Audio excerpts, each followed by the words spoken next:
चंद्रयान-3 ने रचा इतिहास। चांद की दुनिया के ऐसे ऐसे रहस्य के खुलासे कर रहा है जिसे दुनिया भर की स्पेस एजेंसियां आज तक नहीं कर पाई। चंद्रयान-3 के विक्रम लैंडर ने कहा, धन्यवाद मेरे दोस्त, और इसरो ने रच दिया इतिहास। इसरो चीफ ने मिशन को लेकर एक और बड़ा खुलासा किया और नामुमकिन को मुमकिन करने निकला, हमारा चंद्रयान-3। दोस्तों, हम सभी इस बात को बहुत अच्छे से जानते हैं कि चंद्रयान-3 हमारे लिए कितना बड़ा और महत्वपूर्ण मिशन है, क्योंकि इस मिशन के पीछे हमारे वैज्ञानिकों की कई सालों की मेहनत, सैकड़ों करोड़ों रुपए का बजट और सबसे जरूरी हमारे देश की साख भी दांव पर लगी हुई है। और अभी तक के मिशन को अगर देखें तो चंद्रयान-3 ने हमारे सर को एक पल के लिए भी झुकने नहीं दिया है। एक से बढ़कर एक मुश्किलों को भी हमारा यह अंतरिक्ष यान चुटकियों में पार करते हुए आगे बढ़ रहा है। इसी सिलसिले में चंद्रयान ने फिर से एक ऐसा कारनामा कर दिखाया है जिससे हम सभी भारतवासियों का सीना गर्व से चौड़ा हो रहा है। लेकिन सोचने वाली बात तो यह है कि अब वह घड़ी दूर नहीं है जिस पर आकर हमारा चंद्रयान-2 फेल हुआ था। चंद्रयान-3 के लिए आगे की स्थिति बहुत ज्यादा भयानक और खतरनाक होने वाली है, जिससे वैज्ञानिकों को इस मुश्किल पड़ाव से सामना करते हुए चंद्रयान-3 की सफलतापूर्वक सॉफ्ट लैंडिंग करानी है। इसरो के चेयरमैन एस सोमनाथ ने लैंडिंग के बारे में अहम जानकारी देते हुए यह साफ कर दिया है कि अब आगे का सफर चंद्रयान के लिए सबसे ज्यादा मुश्किल होने वाला है, और इसी के चलते इसरो के कमांड सेंटर में मौजूद वैज्ञानिक 24 घंटे बिना रुके इस मिशन को सफल बनाने की कोशिश में जुट गए हैं। तो आखिर इसरो चीफ ने ऐसा क्या कह दिया कि इस मिशन को लेकर वैज्ञानिक ही नहीं बल्कि आम लोगों की चिंता बढ़ गई है। चंद्रयान ने ऐसा क्या कारनामा किया है, दुनिया भर में लोग इसके सफल की कसीदे गढ़ रहे हैं, और अब आगे सॉफ्ट लैंडिंग करने के लिए इसको कौन कौन सी चुनौतियों का सामना करना होगा, ये सब कुछ आज हम आपको बताने वाले हैं, इसलिए वीडियो को अंत तक जरूर देखें। आप देख रहे हैं जीके दृष्टि यूट्यूब चैनल। दोस्तों, चंद्रयान-3 इस समय चांद की सतह के बेहद नजदीक है और इसका आखिरी पड़ाव यानी लैंडिंग प्रोसीजर स्टार्ट हो चुका है। इस सब की शुरुआत 16 अगस्त को हुई, जब चंद्रयान को चांद की 153 × 163 किलोमीटर वाले 5वें और आखिरी ऑर्बिट में इंटर कराया गया। इसके बाद यह चक्कर पूरा करके अगले ही दिन यानी 17 अगस्त को इसके लैंडर और प्रोपल्शन मॉड्यूल को एक दूसरे से अलग किया गया। ऐसा करने के लिए वैज्ञानिकों ने चंद्रयान के अंदर एक छोटा सा विस्फोट किया, जिससे दोनों हिस्सों को जोड़कर रखने वाला हुक टूट गया, और स्प्रिंग्स से मिले धक्के की बदौलत लैंडर मॉड्यूल अपने प्रोपल्शन मॉड्यूल को पीछे छोड़कर खुद आगे बढ़ गया।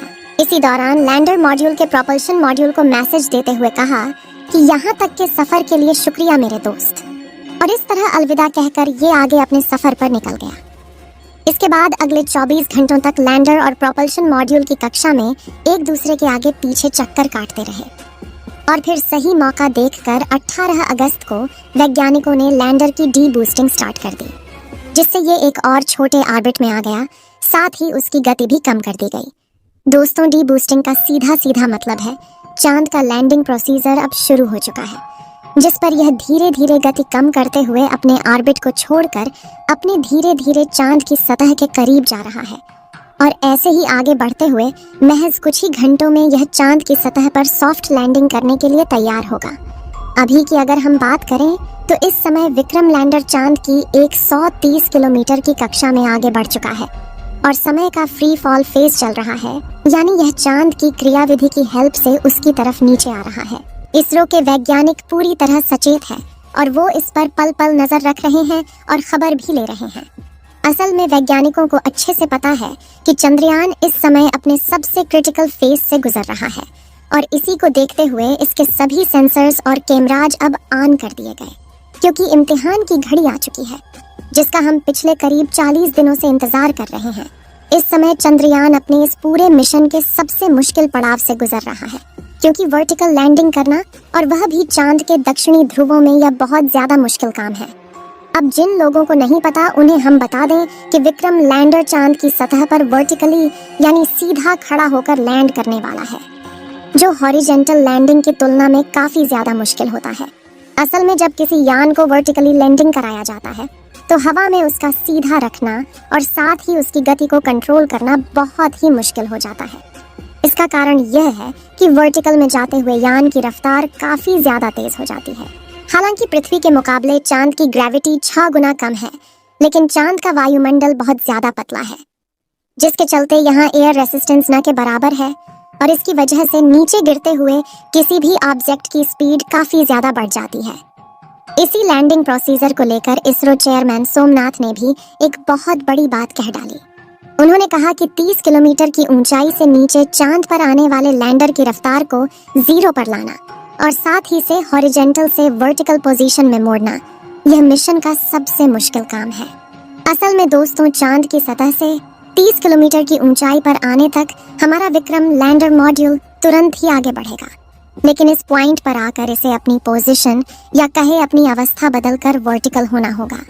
इसके लिए लैंडर में लगे रेट्रो बूस्टर को ऑन किया जाएगा, लेकिन यह काम काफी ज्यादा कैलकुलेशन का होने वाला है, क्योंकि बूस्टर को अगर आवश्यकता के अनुसार जितनी जरूरत है उतनी मात्रा और उतनी देर तक फायर नहीं किया गया तो लैंडर वर्टिकल नहीं हो पाएगा। वहीं अगर गलती से इंजन को जरूरत से ज्यादा पावर से फायर कर दिया गया तो लैंडर पूरा गोल गोल घूम जाएगा और ऐसा होने पर संतुलन खोकर यह क्रैश भी हो सकता है। और मुश्किल यहीं खत्म नहीं होगी, क्योंकि मान लो अगर लैंडर को वर्टिकली सीधा खड़ा भी कर लिया गया, तब भी इसकी नीचे गिरने की स्पीड को कंट्रोल करना एक बेहद ही मुश्किल टास्क होगा, क्योंकि सटीक कैलकुलेशन करके इसकी गति को इस हिसाब से कम करना है कि चांद की सतह पर टच करने से जस्ट पहले यह 0 हो जाए।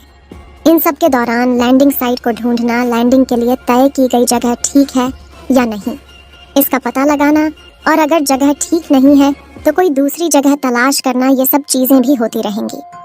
इसलिए खुद इसरो चीफ ने इसको मिशन का सबसे मुश्किल काम बताया है, और यही वजह है कि वैज्ञानिक दिन रात मेहनत करके एक एक पल के हर एक मूवमेंट पर नजर रखे हुए हैं, ताकि कोई छोटी सी गड़बड़ी होने पर भी तुरंत एक्शन लिया जा सके।